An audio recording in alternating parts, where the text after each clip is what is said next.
third quarter of 2022 saw Nigeria's gross domestic product GDP expand by 2.25% year on year, which is the slowest rate of growth since the COVID-19 pandemic. The data comes from the National Bureau of Statistics' most recent GDP report. The NBS says the modest growth is a result of the recession's long-term consequences, as the last recession that the country emerged from, and the difficult circumstances that have limited productive activities. And we're going to get into that right now with Arise Business Analyst Chika Mbonu. Chika, good morning to you. Happy Friday. Good to see you. How are you? Very fine, sir. Thank God for today. Oh, yes, Thank God Friday.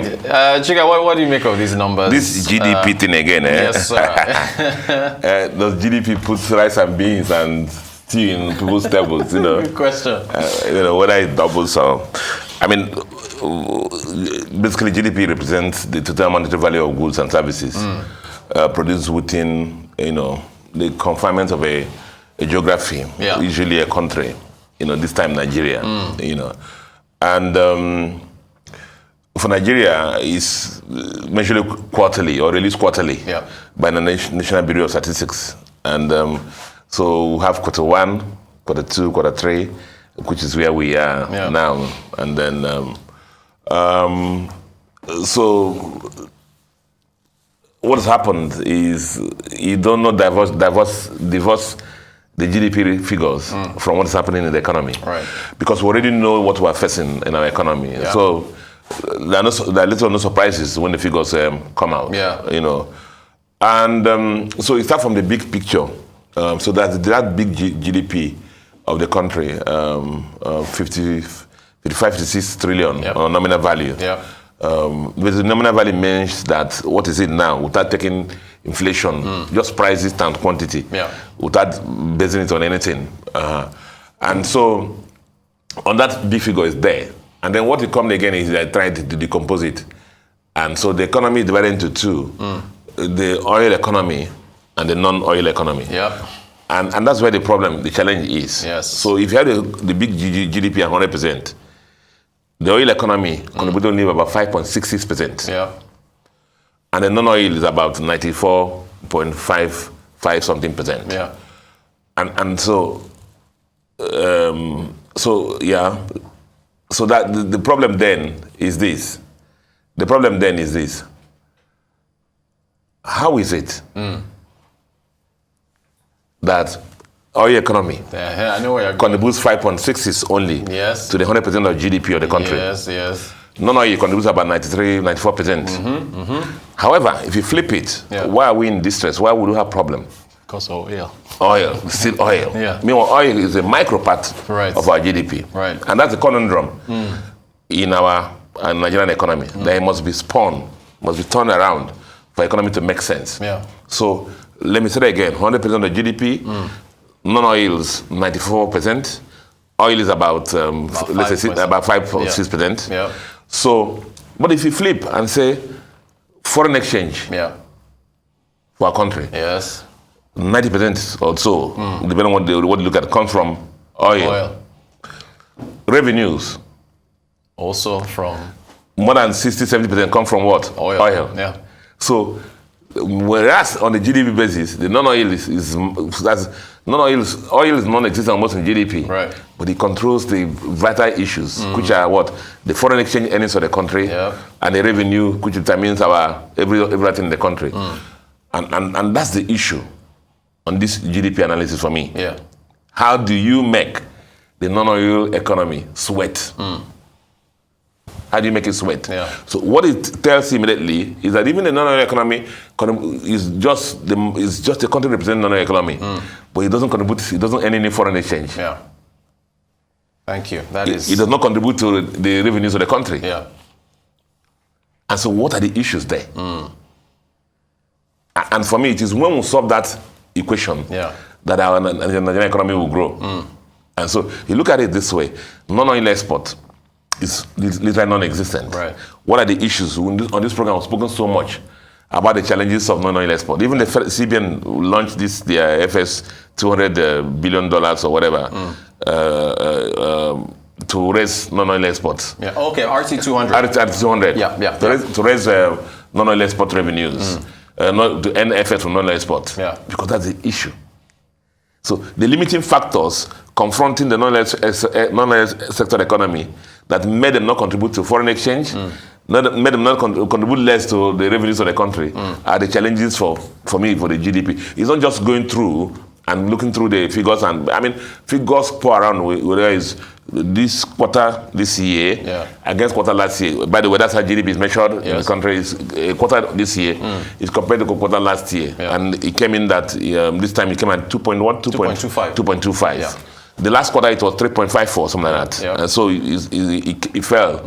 And in the quarter one, I think it was at 4.03. So we see it's been falling. Slowing, not surprising because of the challenges we have in our country. Is it lack of foreign exchange? Is it flood? Is it the Russia-Ukraine war? Is it lack of fuel and diesel prices? You know, so those challenges, you know, aggregate into pound and bring the economy to its needs. So it's not surprising that our GDP is falling that way. The right thing that comes out from this also is that whereas GDP growth is tapering, the rate of growth, 2%, 2.5, 2.5, is still below our population growth. Right. So as a matter of fact, depending on where you look at, they say our population growth is about 3% to 3.3%. So it means that we are even getting poorer. Right. Because we are just multiplying like rabbits, and then the population is growing, and so the total distance divided by GDP per capita is getting less and less, even though we're having this slow growth. So those are also the major issues that come out from there.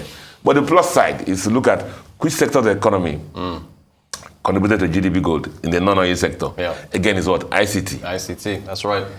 That continues to be the healthy sector. So everybody in government must provide the good ground for ICT to thrive. And so that's when we'll see all these issues sometimes when all these ministers and all these civil servants go and harass these tech companies, we shudder because they have lack of understanding of the impact of this role of these sectors in the growth in the economy.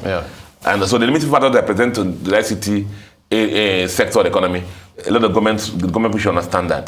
The next sector that grew was also agriculture. Agriculture grew. And of course, I'm sure that the CBN people will be smiling here now because of the so many interventions that are put out there, which, by the way, so in the last time we did it here, IMF is saying that this intervention should be, stopped because of the distortion they create in the economy. And we know why CBN has been doing that. Can I ask you about entertainment, Chika? We have some of the biggest stars in the world, but yet it doesn't seem to filter down to... I think, I don't know whether it's hidden, and I haven't done a little more thorough analysis of the GDP figures, but I think it may be under that, I don't know whether it's under arts, entertainment, and recreation. Maybe they need to separate it because, Chika, look at this. It grew by 7.7%, but the contribution to GDP is 0.19. It's so small. Again, listen. What I want to tell you is in this sector. Okay. Do you know it's self-help? Right. Okay. Yes. Good point. It's individuals that have been doing this by themselves. That a Davido or a Wizkid or this P Square is that all this is self-help. Yes. Ask yourself, what net has the government created for entertainment? Good point. All these guys this summer you saw how they went around the whole world. Oh yes. Exactly. Everywhere they went. Even the ones I thought that didn't have big names were all received well around the whole world. In fact, I think 2 of them performed at the World Cup. Right. So where's the government net to capture these people and transfer them into something into our economy? That's the issue. Right. A lot of it is self-help. Good point, Chika. Just final question for you. How do you see next year as far as growth, the economic growth? Is it all depending on the new leadership? How do you see it? Analyzing the Nigerian economy is very simple. You see, that's why I mentioned to you here now that the GDP is 100%. Oil sector is 5.66. But the flip side is the oil effects come from oil, right? And the revenues come from oil. So we say it in this program that when oil sneezes, Nigeria catches cold. And so we need to, the limiting factors include the fact that, of course, we know the things, aging infrastructure, the issues of crude oil theft, and the issue of the IOC divestment. Yeah. So those issues need to be also looked into. And once the issues in oil, I mean, despite the issues of movement towards renewable energy, alternative energy, oil is going to be here for the next 30 to 50 years. Right. That's what we'll have. Right. And we must maximize the earnings from that and get it right. As of now, 1.8 million barrels per day. You even fell to 1.2 in this quarter. Even I think 1.2 is generous. Yeah, it could be lower than that. 1.8 million barrels is allowed by OPEC, who are producing 1.2. Yeah. You know, let it be, before we used to bust it. Exactly. You know, the time this country was doing 2 million barrels per day. Exactly. So you can imagine doing 2 million barrels a day at $100 per barrel. Exactly. I mean, you and me will smiling. You know, our currency will be up there in the roof. Yeah, exactly. And so those are the fundamental issues. And these are things with rigor, diligence, and love for our country. Lack of self-interest. All these things can be resolved.